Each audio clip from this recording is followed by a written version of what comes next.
دیکھیے، یہ جو دینی مجلسیں ہوتی ہیں، جمعہ کے خطبات ہوتے ہیں، علماء کے مختلف دروس ہوتے ہیں اور مختلف پروگرامز ہوتے ہیں، دینی اعتبار سے اس کی اہمیت کیا ہے؟ آج بہت سارے لوگوں کا مزاج یہ بن چکا ہے کہ اس طرح کی محفل میں شرکت کرنا اور اس طرح کے جو ہے پروگرام میں شریک ہونا وہ لوگ ضروری نہیں سمجھتے ہیں۔ اس سلسلے میں ایک روایت ہے، اگر ہم اس میں غور کریں تو ہم کو پتہ چلے گا کہ یہ کتنی قیمتی بات ہے، کتنی قیمتی محفل ہے۔ حضرت ابو ہریرہ رضی اللہ تعالیٰ عنہ ہیں، ایک مرتبہ مدینہ کے بازار میں پہنچتے ہیں اور مدینہ کے بازار میں پہنچ کر آواز لگاتے ہیں، یا اہل السوق ما اعجدکم، اے بازار والو، کیا بات ہے کہ تم غفلت میں پڑے ہوئے ہو، کیا بات ہے کہ تم عاجز آ گئے؟ تو انہوں نے کہا، وما ذاک یا ابا ہریرہ، ابو ہریرہ کیا بات ہے، آپ اس طرح کی بات کیوں کہہ رہے ہیں ہم سے؟ تو کہا، ذاک میراث رسول اللہ صلی اللہ علیہ وسلم یقسم، وہاں اللہ کے رسول صلی اللہ علیہ وسلم کی میراث تقسیم ہو رہی ہے، تو وہاں جاتے کیوں نہیں، وہاں اپنا حصہ کیوں نہیں وصول کرتے ہو تم؟ جب لوگوں نے یہ بات سنی کہ اللہ کے نبی صلی اللہ علیہ وسلم کی میراث تقسیم ہو رہی ہے، تو لوگوں نے کیا سمجھا، شاید اللہ کے نبی صلی اللہ علیہ وسلم کے کچھ کپڑے ہیں جو لوگوں کے درمیان میں تقسیم کیے جا رہے ہیں، گھر کا کوئی سامان ہے، اللہ کے نبی صلی اللہ علیہ وسلم کی زیر استعمال کچھ چیزیں ہیں جو لوگوں میں بانٹی جا رہی ہیں۔ تو لوگوں نے پوچھا کہ آئینہ ہوا، کہاں بٹ رہا ہے یہ؟ کہا، مسجد کے اندر۔ لوگ دکانیں کھلی چھوڑ کر بھاگے تیزی کے ساتھ میں کہ کہیں ہم محروم نہ ہو جائیں، اللہ کے نبی صلی اللہ علیہ وسلم کا سامان بٹ رہا ہے، اللہ کے نبی صلی اللہ علیہ وسلم کی میراث تقسیم ہو رہی، اس سے بڑھ کے کیا چاہیے؟ حضرت ابو ہریرہ رضی اللہ تعالیٰ عنہ وہیں بازار کے اندر کھڑے رہے ان کے واپس آنے تک۔ وہ لوگ گئے مسجد میں اور جانے کے بعد میں کچھ دیر کے بعد میں وہاں سے واپس پلٹ کر آئے، تو حضرت ابو ہریرہ رضی اللہ تعالیٰ نے پوچھا، کیا ہوا؟ کہ ابو ہریرہ، ہم تو مسجد کے اندر گئے تھے لیکن ہم نے وہاں پر کوئی چیز بٹتے نہیں دیکھی۔ تو ابو ہریرہ رضی اللہ عنہ سے پوچھا، وما رأیتم فی المسجد احدا، مسجد میں کسی کو دیکھا ہے، کوئی تھا مسجد کے اندر؟ تو لوگوں نے کہا کہ بلا رأینا قوما یصلون وقوما یقرؤون القرآن وقوما یتذاکرون الحلال والحرام، ہاں ہم نے دیکھا بعض لوگ تھے جو نماز ادا کر رہے تھے، بعض لوگ تھے جو قرآن کی تلاوت کر رہے تھے، اور بعض لوگ تھے جو حلال و حرام کا مذاکرہ کر رہے تھے۔ ایک عالم درس دے رہے تھے جس کے اندر وہ لوگوں کو سمجھا رہے تھے کہ اسلام کے اندر حلال چیزیں کیا ہیں، حرام چیزیں کیا ہیں، یہ سارے اعمال مسجد کے اندر جاری تھے۔ تو ابو ہریرہ رضی اللہ تعالیٰ نے کہا، ویحکم فذاک میراث رسول اللہ صلی اللہ علیہ وسلم، تم پر افسوس ہو، تم پر افسوس ہے، یہی تو اللہ کے رسول صلی اللہ علیہ وسلم کی میراث ہے۔ تم کیا سمجھتے ہو اللہ کے رسول صلی اللہ علیہ وسلم کی میراث کیا ہے؟ کپڑے، برتن، دنیا کا مال و دولت؟ اللہ کے نبی صلی اللہ علیہ وسلم کیا پیغام لے کر آئے تھے، کس چیز کے لیے اللہ کے نبی صلی اللہ علیہ وسلم نے اپنی ساری زندگی محنت کی، یہ چیز اصل میں اللہ کے نبی صلی اللہ علیہ وسلم کی میراث ہے۔ آج بہت سارے مقامات کے اوپر ایسے تبرکات ہیں جس کی نسبت لوگ اللہ کے نبی صلی اللہ علیہ وسلم کی طرف بتاتے ہیں، یہ رسول اللہ صلی اللہ علیہ وسلم کا منہ مبارک ہے، یعنی آپ کے سر کا یا آپ کی داڑھی کا بال ہے۔ یہ کیا ہے؟ یہ اللہ کے نبی صلی اللہ علیہ وسلم کا یہاں پر جبہ ہے۔ یہاں کیا ہے؟ یہاں اللہ کے نبی صلی اللہ علیہ وسلم کی استعمال کی کچھ چیزیں، جہاں اس طرح کی چیزیں مشہور ہیں، اکثر تبرکات تو جعلی لوگوں نے گھڑ کر اپنی طرف سے اس کو اللہ کے نبی صلی اللہ علیہ وسلم کی طرف منسوب کر دیا۔ لیکن لوگ کیا کرتے ہیں؟ بہت شوق کے ساتھ، رغبت کے ساتھ، اہتمام کے ساتھ جاتے ہیں اللہ کے رسول صلی اللہ علیہ وسلم کی چیزیں، لیکن اصل عقیدت اور اصل تعلق کس سے ہونا چاہیے؟ رسول اللہ صلی اللہ علیہ وسلم کے پیغام سے، کتاب و سنت سے، قرآن و حدیث سے۔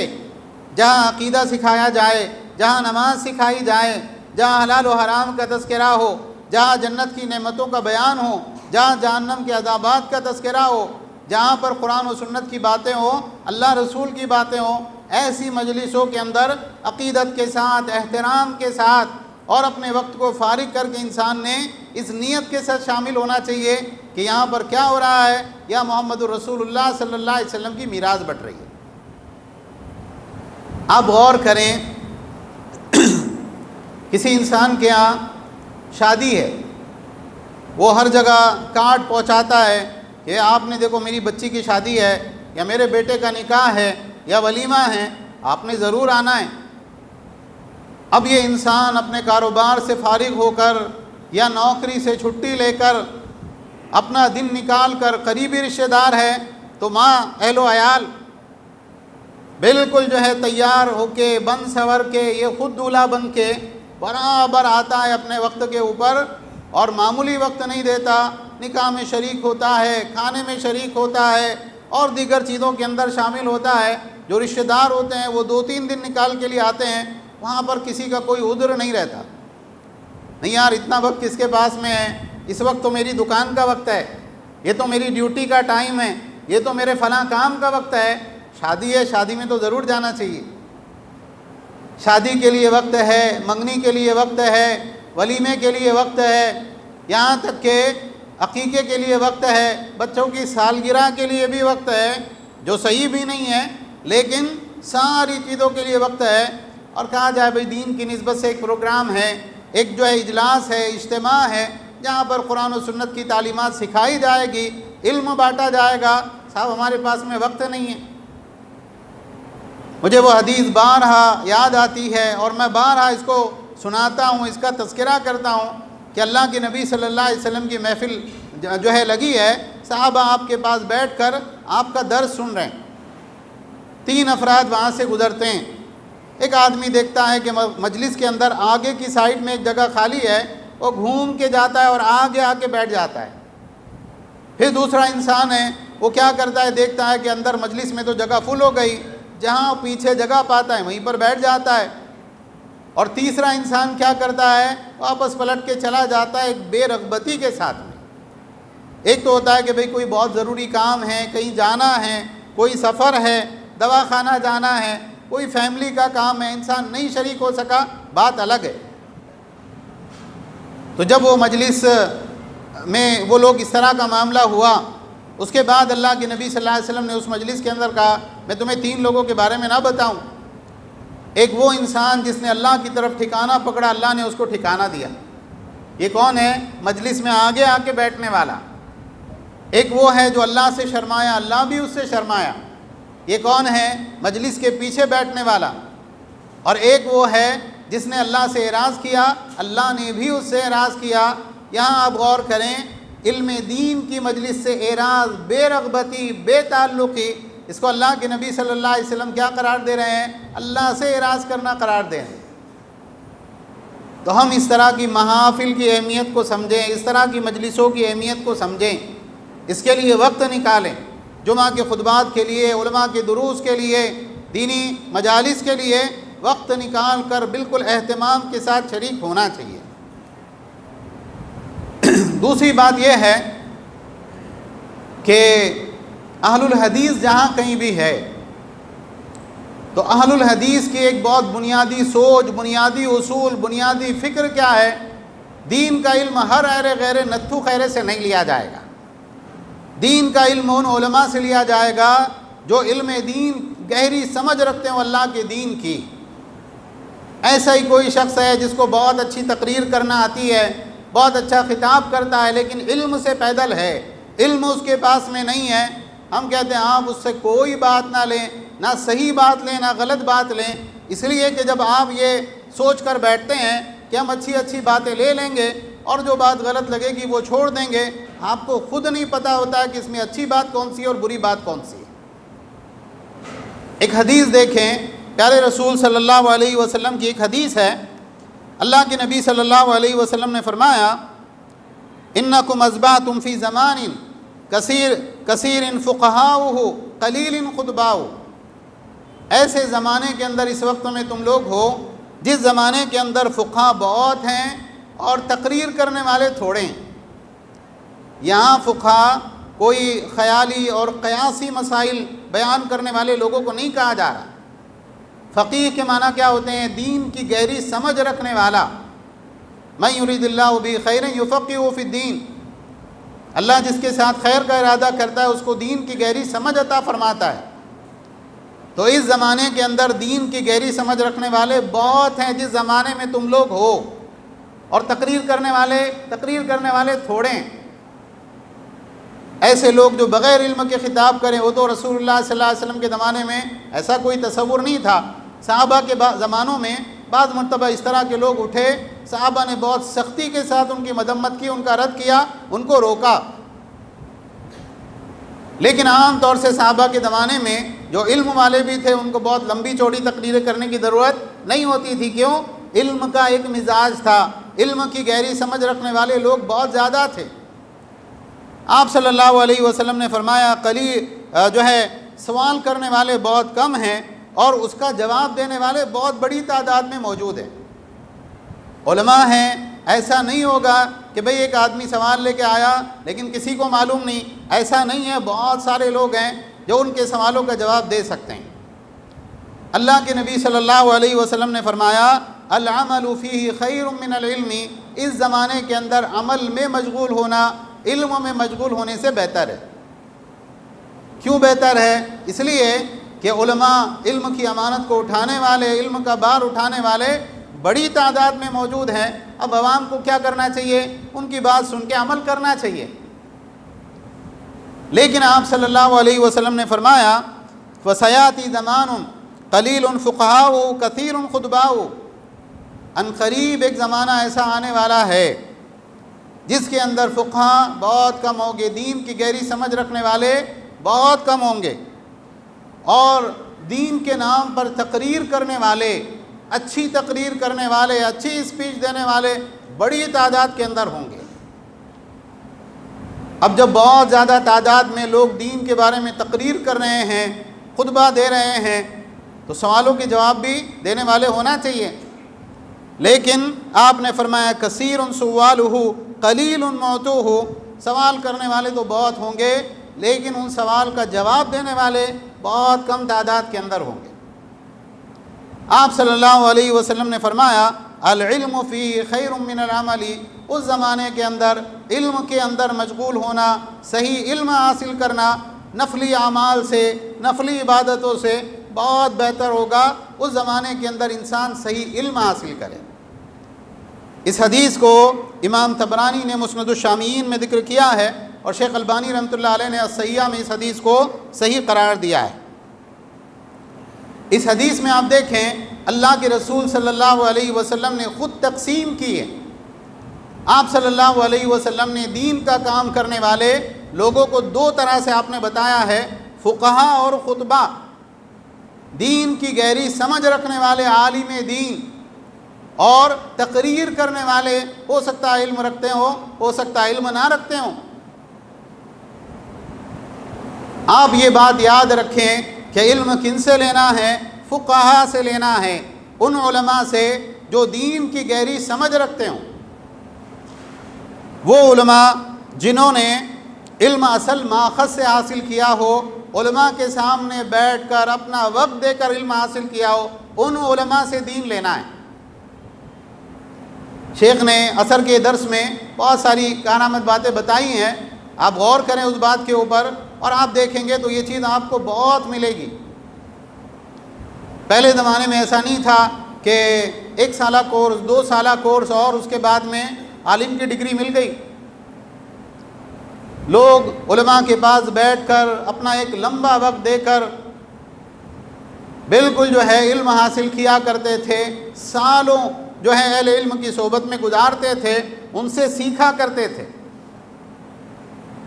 تو وہ عالم کون؟ وہ جس نے علماء سے علم حاصل کیا ہو، کتابوں سے پڑھا ہوا، بہت ساری کتابیں انہوں نے پڑھ رکھی ہیں اور حافظہ بہت اچھا ہے، فوراً بتا دیتے ہیں کہ آیت نمبر یہ ہے اور حدیث نمبر یہ ہے۔ حفظ الگ چیز ہے اور تفقہ الگ چیز ہے۔ آپ کو کتنا یاد ہے اس سے زیادہ ضروری یہ ہے کہ آپ کتنا سمجھتے ہیں۔ تو اللہ کے رسول صلی اللہ علیہ وسلم نے خود فقہا اور خطبہ کے درمیان میں تفریق کی ہے۔ اور پہلے زمانے میں کیا ہوتا تھا، ایک شاگرد استاذ کے پاس آیا، بہت لمبا عرصہ اس نے استاد کی خدمت میں رہ کر علم حاصل کیا۔ اب اس کے بعد میں جب اس کو میدان میں اترنا ہے تو علماء اس بات کی شہادت دیتے تھے کہ آپ قابل ہو گئے، اب ہم آپ کو اجازت دے رہے ہیں، آپ جائیے، آپ درس کی محفل منعقد کیجیے، آپ فتویٰ دیجیے۔ اس کے بعد شاگرد شروعات کرتا تھا، اس سے پہلے اس کی ہمت نہیں ہوتی تھی۔ غالباً امام مالک رحمہ اللہ کے بارے میں کہیں پڑھا تھا کہ جب 70 علماء نے شہادت دی آپ فتوے کے اہل ہیں، آپ فتویٰ دینا شروع کیجئے، اس کے بعد امام مالک رحمہ اللہ نے فتویٰ دینا شروع کیا۔ تو علماء سے علم حاصل کیا ہو، ایک لمبا عرصہ علماء کے پاس میں گزارا ہو، باقاعدہ علم حاصل کرنے کا جو طریقہ ہے اس طریقے سے علم حاصل کیا ہو، اس کے بعد میں علماء کے ٹچ میں ہو، علماء اس کو اجازت دیں اور علماء کے سلسلے سے جڑا ہوا ہو، کٹی پتنگ نہ بنے۔ رسول اللہ صلی اللہ علیہ وسلم کے زمانے سے لے کے آج تک جو اہل علم ہیں، جو واقعی عالم دین ہوگا اس کا پورا سلسلہ ہوگا۔ آپ نے علم کہاں سے حاصل کیا؟ فلاں علماء سے۔ اچھا، ان علماء نے کہاں سے علم حاصل کیا؟ ان علماء نے فلاں علماء سے۔ آپ پوچھیں گے، وہ آپ کو رسول اللہ صلی اللہ علیہ وسلم تک کی سند بتائے گا کہ یہ سند جا کے کہاں ملتی ہے؟ اللہ کے رسول صلی اللہ علیہ وسلم تک۔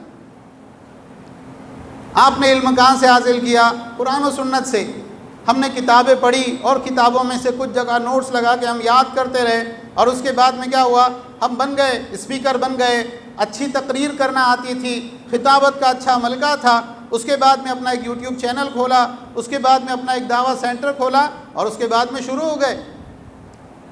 یہ موجودہ دور کا اتنا بڑا فتنہ ہے، اتنا بڑا فتنہ ہے کہ ہم جو ہے یعنی اس کی گہرائی سمجھنا ہمارے لیے ممکن نہیں۔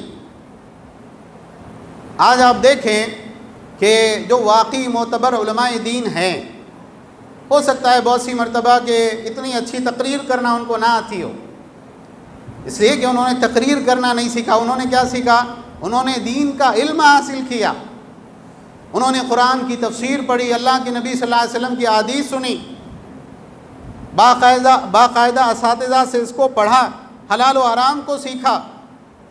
تو ہو سکتا ہے کہ کوئی معتبر عالم دین ہو، بڑے عالم دین ہو، لیکن ان کو اتنا اچھا انداز بیان ان کا نہیں۔ اور آج بہت سارے لوگ ایسے ہیں کہ انداز بیان بڑا اچھا ہے، تقریر اور خطابت کا بڑا ملکہ ہے، لیکن آتا جاتا کچھ ہے، کچھ نہیں آتا جاتا ہے۔ نہ قرآن کی آیتوں کی تفسیر کر سکتے ہیں، نہ اللہ کے نبی صلی اللہ علیہ وسلم کی احادیث کا صحیح فہم ان کے پاس ہے، نہ حلال و حرام کا علم ہے، نہ ناسخ و منسوخ کا علم ہے، نہ اسلامی تاریخ کے بارے میں کچھ واقفیت ہے، نہ صحابہ اور تابعین کے آثار سے ان کا کوئی تعلق ہے، کوئی تعلق ہی نہیں ہے علم دین سے۔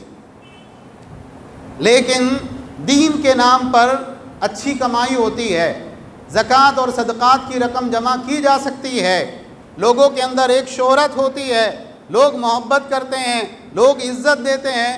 تو بہت سارے لوگ اس طرح کے میدان میں اترے جو صرف خطبہ ہے، فقاہت سے، دین کی گہری سمجھ سے ان کا دور دور تک کوئی تعلق نہیں۔ کتنے ایسے نام ہیں، اگر آپ دیکھیں کہ انجینئر محمد علی مردہ ہے، ڈاکٹر اسرار احمد ہے، نعمان علی خان ہے، ساحل عدیم ہے، اور اسی طریقے سے جاوید احمد غامدی ہے، یوتھ کلب والے ہیں، اور پتہ نہیں کتنے ایسے لوگ ہیں کہ سوشل میڈیا کے اوپر، یوٹیوب وغیرہ کے اوپر چھائے ہوئے ہیں۔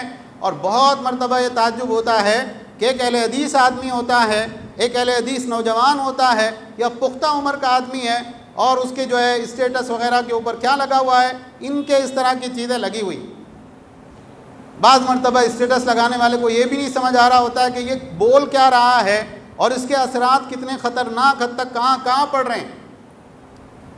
کسی نے میوزک کو حلال قرار دیا، کسی نے داڑھی کاٹنے کو حلال قرار دیا، کسی نے جو ہے اور بہت سارے فتنے، بینک کے سود کو حلال قرار دیا۔